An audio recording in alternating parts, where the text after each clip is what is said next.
Assalamualaikum warahmatullahi wabarakatuh.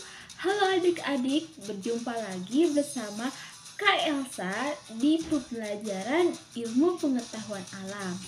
Nah, sebelum kita mulai belajar, marilah kita berdoa terlebih dahulu ya adik-adik. Berdoa menurut kepercayaannya masing-masing. Berdoa dimulai.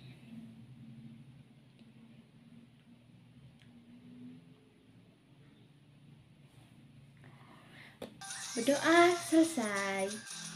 Oh iya adik-adik, bagaimana kabarnya hari ini? Semoga selalu dalam keadaan sehat walafiat ya. Dan semoga selalu diberikan semangat dalam menuntut ilmu. Amin. Sudah siap belajar belum nih adik-adik? Nah, kakak ada sebuah tepukan ya. Tepuk semangat namanya. Kakak peragain ya. Nah, nanti adik-adik ikutin di rumahnya masing-masing. Ini semangat, semangat, semangat, semangat. Nah, seperti itu adik-adik ya.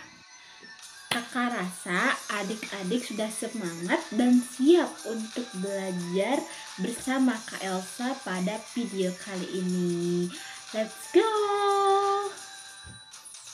Membicarakan tentang alam, apa yang dipikirkan oleh adik-adik? Tumbuhan? Hewan? Apa-apa? Air? Oh, udara. Oke, mantap ya adik-adik. Sudah tahu apa saja komponen-komponen yang ada di alam. Tapi di video kali ini kakak akan membahas satu hal saja, yaitu mengenai air. Nah adik-adik, tahu air tidak? Ya pasti tahu dong ya. Nah, air itu kita jumpai tiap hari. Betul apa betul?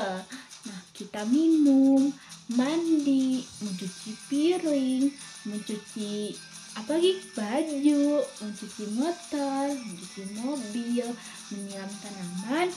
Itu aktivitas semuanya menggunakan air. Nah, tapi adik-adik harus tahu ya, air yang digunakannya itu air bersih atau air kotor?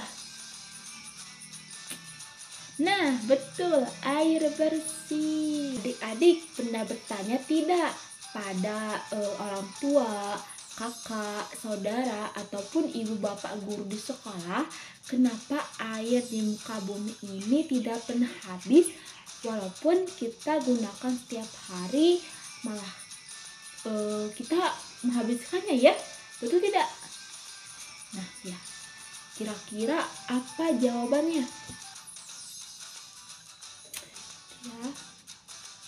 Ya betul, adanya daur air. Di video sebelumnya kakak telah menjelaskan ya apa itu daur air dan proses dari daur air. Jadi di video kali ini kakak akan menjelaskan lebih singkat apa itu daur air. Daur air adalah siklus air yang terjadi di muka bumi ini secara terus menerus dan berulang ya adik-adik. Dimulai dari air yang ada di darat ataupun di lautan yang berubah menjadi awan, kemudian turun hujan dan menjadi air yang ada di sekitaran kita yang kita gunakan setiap hari. Tapi tidak semua air yang kita gunakan ya, karena kita hanya menggunakan air bersih. Tapi harus diingat ya adik-adik, jika ada yang beranggapan bahwa kita bisa boros air atau menghambur-hamburkan air, itu salah banget ya adik-adik. Karena apa? Nanti kakak akan jelaskan alasan-alasan mengapa kita harus menghemat air. Alasan-alasan mengapa kita harus menghemat air. Yang pertama, agar kita memiliki cadangan air bersih. Nah, ketika kita menggunakan air secara berlebihan, maka cadangan air kita akan semakin menipis. Adik-adik, kita itu harus sadar ya bahwa tidak banyak ketersediaan air bersih di muka bumi ini. Maka kita harus hemat setiap harinya. Karena tidak setiap daerah memiliki cadangan air bersih yang cukup. Kita harus bersyukur kalau di daerah kita masih banyak cadangan air bersihnya. Nah, kakak ada contoh kegiatan agar kita tetap memiliki cadangan air, yaitu dengan tidak terlalu sering membuang air dari keran. Kemudian hindari membuka keran terlalu besar. Jadi membukakan itu secukupnya aja ya adik-adik. Dengan itu kita sedang menyiapkan cadangan air untuk masa depan kita. Yang kedua, menjaga keseimbangan jumlah air. Nah adik-adik, kita ada kewajiban nih. Kita harus mengingatkan orang tua kita untuk memastikan bahwa tempat penyimpanan airnya itu tidak mengalami kebocoran. Tahu kan adik-adik bocor? Bocor. Ya, bocor. Nah, agar air di dalamnya itu tidak terbuang sia-sia ya adik-adik. Jumlah air di muka bumi ini memang banyak ya adik-adik, tapi jumlah air bersih itu sangat minim sekali adik-adik.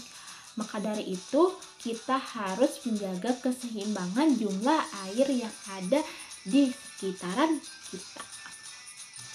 Yang ketiga, menjaga keseimbangan ekosistem air.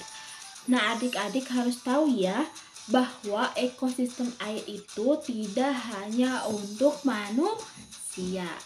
Manusia, ya kita semua manusia.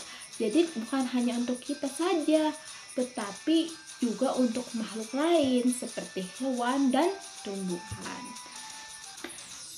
Jika kita boros air dan menghambur-hamburkan air, maka kita akan membahayakan makhluk lain loh adik-adik.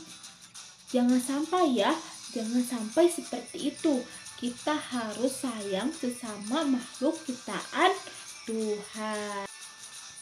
Yang keempat, menghemat biaya pengeluaran air. Nah, tadi kan kakak udah bilang ya, bahwa air bersih itu sangat minim sekali adanya. Di sebagian daerah, untuk memperoleh air bersih itu kita harus membayarnya loh adik-adik. Jika di rumah kita masih banyak cadangan air bersihnya, kita tidak boleh boros ya, kita harus menghemat air. Karena jika kita di posisi orang lain, kita harus mengeluarkan banyak biaya. Seperti itu ya adik-adik. Nah, jadi itu ya adik-adik alasan-alasan mengapa kita harus menghemat air. Meskipun kita sudah tahu ya adik-adik bahwa 70% permukaan bumi kita ini ditutupi oleh air. Tapi tidak semuanya layak kita gunakan. Karena yang layak kita gunakan hanya air bersih.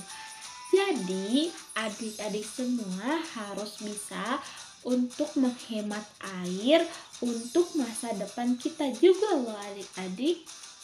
Siap? Siap. Oke adik-adik, mungkin itu saja untuk video pembelajaran kali ini bersama Kak Elsa. Mudah-mudahan dapat dipahami, semoga bermanfaat. Dan terima kasih sudah menonton video ini. Wassalamualaikum warahmatullahi wabarakatuh.